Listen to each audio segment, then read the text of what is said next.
Fiancé cheated and planned something so horrible, I can't believe it. I'm 28, completely enraged right now.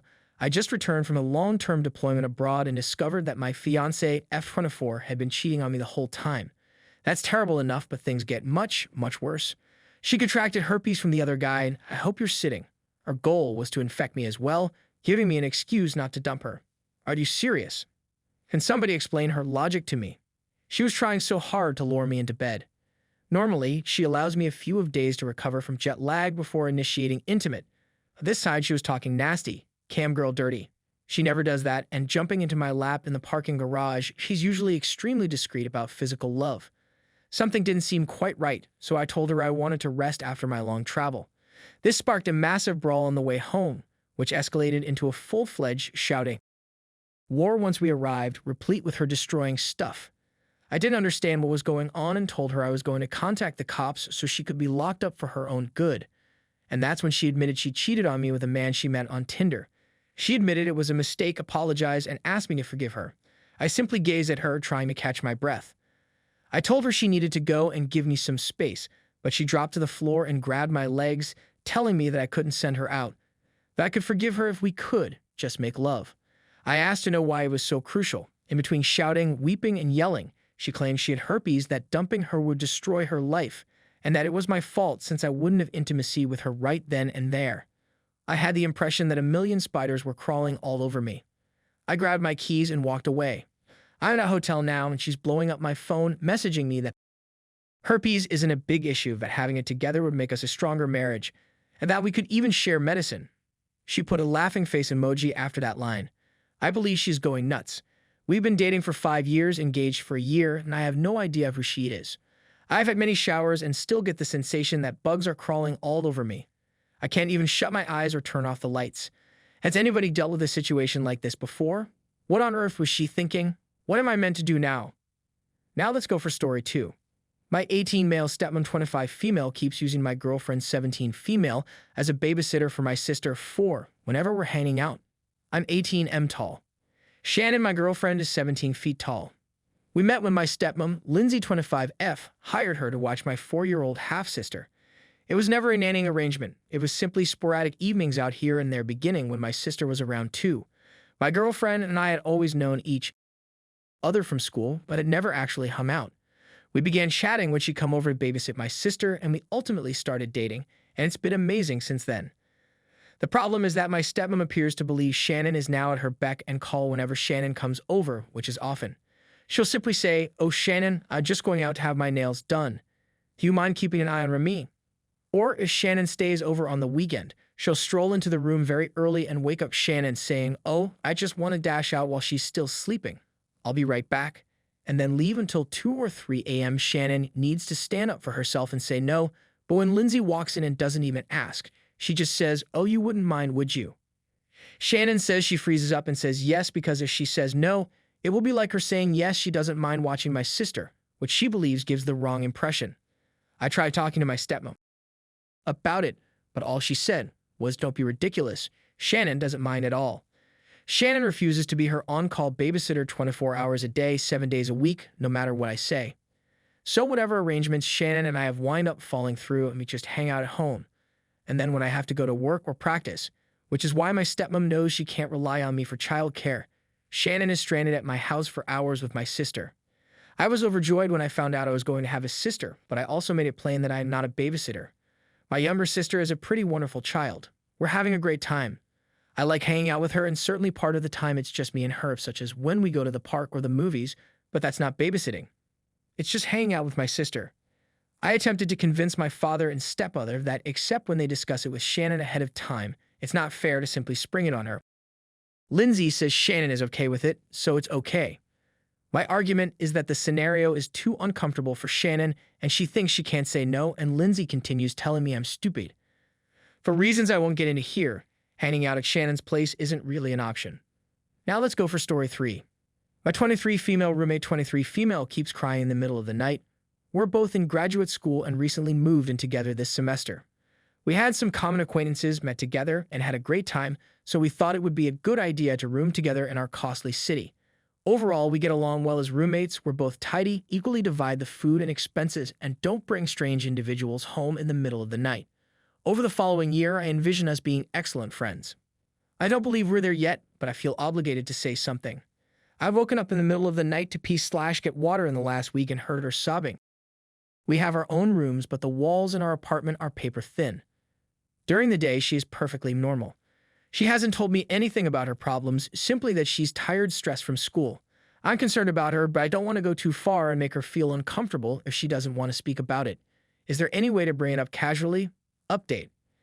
My previous post didn't garner a lot of attention, but I honestly had no clue what to do. And the comments, helped me out a lot, I think. And because I don't know anyone to speak to about it in person, here's an update. I asked her if she wanted to go out to supper when she came home from class the following day. I figured it would be best to simply chat more and see if she would open up, or if not, to at least cheer her up by doing something enjoyable. We normally make small chat while we're both in the apartment, but haven't hung out much one-on-one, so she appeared shocked but said sure. When we were deciding where to go, she casually said that she wanted to go to this beautiful Italian restaurant that had recently opened and usually had a queue around the block. I'd heard about the site and wanted to go as well, so I responded, "Let's go." We got dressed up and arrived for supper at 4 p.m., waited 30 minutes, and got a table. We had a great time eating till I felt like a balloon. And I don't know, it just seemed like something shifted throughout the dinner. We both generally wander around the home dressed as trolls, so I was simply viewing her in a new way. She appeared a lot more bashful than normal, and I was feeling a little self-conscious as well. I wasn't expecting it to be a date or anything, but I began feeling that sense. We began to chatting about things we hadn't really spoken about previously on our way home. Our families, our future plans, prior relationships, and so forth. Then she became silent and said that she'd been having a very difficult time lately. Since she changed states for grad school, and it was practically the first time she'd had to live far away from her parents and establish new acquaintances. A large number of her childhood classmates attended the same high school and college as she did. She thanked me for inviting her to hang out and expressed her gratitude. I was delighted I found out why she was sobbing and could assist a bit, but the way she looked at me and smiled made me terribly anxious. We watched a movie together at the flat that was, to put it mildly, boring as hell, but she promptly fell asleep on my shoulder. When it was ended, I woke her up and we both went to bed, separately, hee. But now I'm thinking I may have a huge crush on her. We hadn't really spoken about it since. We've both been playful, and I'm not sure where this is going. But I'm delighted I invited her out to supper. Edit. I understand that many folks are afraid that things are going too quickly, whether I may have misconstrued a purely platonic relationship. You're absolutely correct that neither of us should hurry into things, and I definitely shouldn't have said that we may be dating in the update. I was so ecstatic when I wrote that. We spoke about it and agreed that it's a good idea to put off entering into a relationship for the time being, but the emotions are clearly there.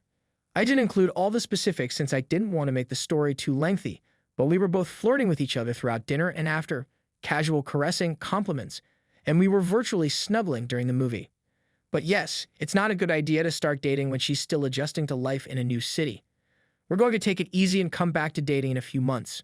Because of the lease, there isn't much we can do about living together, but it hasn't been too uncomfortable so far. But I appreciate everyone's concern, which I believe is justified. Hopefully, everything will turn out well.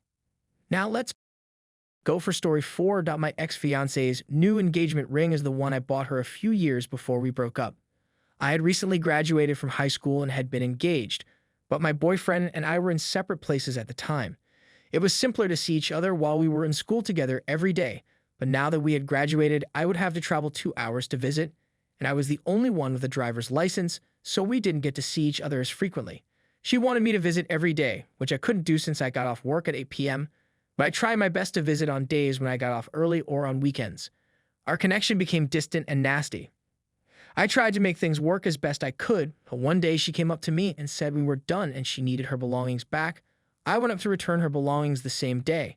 I waited almost an hour for her to arrive at the agreed-upon time, and she arrived with a vehicle and someone I didn't know. He appeared quite protective, and I had my suspicions they were together. I eventually discovered that they had been dating for at least 3 months before she called off our engagement. She's uploading engagement photographs with her new fiancé a little less than a year later, but her ring is the one I got her during our engagement. Now look at some opinion. You realize you have the right to sue her for the money you spent on the ring. If she ended the relationship or met someone else, she is legally required to return your ring. If you ended your relationship with her, she is not required to return the ring. About 70% of women do return it. The audacity to wear the ring you purchased and marry someone else is both low and repugnant. This was a really difficult circumstance for me. My grandmother gave me the diamond, and when I was engaged the first time, I custom created a setting that my ex-fiancé paid for. When I left, he had cheated me out of roughly 5x the price I had paid for the setting, so I retained the whole ring. Without the diamond, the setting was essentially useless. At the very least, you can joke that she ended up with a cheap, broken piece of paper that didn't even have time to figure out her ring size and purchase her a ring. Don't worry, dude, you'll grow into a better man, prosper in life, and attain your ambitions. Focus on yourself, what you want, and go for it. That's what makes a guy appealing, and I guarantee you'll be able to pick the female you want out of a crowd. You'll look back on that relationship as early 20s puppy love, and if they do remain together, I bet she's running it from a trailer park while he sits on the front step sipping beer and smoking cannabis. I guarantee you've won. I appreciate your nice comments and suggestions, but one little correction. She and I are both women. I see how that may be perplexing given that she dumped me for some dumpy-ass redneck boy who presumably horseshoes chaw in his lip despite the fact that she forced me to stop smoking while we were together. Send a bill to her new fiancé for the ring. In the letter, write, "You may pay me X amount or I'll see the three of you in court." Isn't it amusing to force your ex to pay for her own engagement ring? The new man is definitely bankrupt. Who cares about paying shopping? Lock her on everything. Forget about her, LDR doesn't work. People will simply see you as a whiny baby. Move on, have a wonderful life, and find a lovely wife. She will fail on her own. You do not need to assist her. She should have returned your ring, but it's too late now. Never look back. Time is limited. Don't spend it on her. You have to forget about them in order to recover. She will return in 5 years. The nicest thing to say is, I don't remember you. You are unimportant. Don't rush to the dating idea so fast. She probably feels overwhelmed being somewhere that she doesn't know anybody and W/O a support structure. It was definitely a good thing that you asked her to dinner as she needs someone to talk to and not feel so alone with her thoughts. Who knows? But you both may develop feelings. I'm not saying that it won't happen, but maybe not right now. Just keep being nice and don't push too hard or you will make her feel uncomfortable. Especially since you live together and she won't have somewhere to go if she doesn't feel the same way. Like I said, keep being nice and talking to her and see what happens. If you continue feeling this way and think she does too, talk to her about it and find out what she thinks.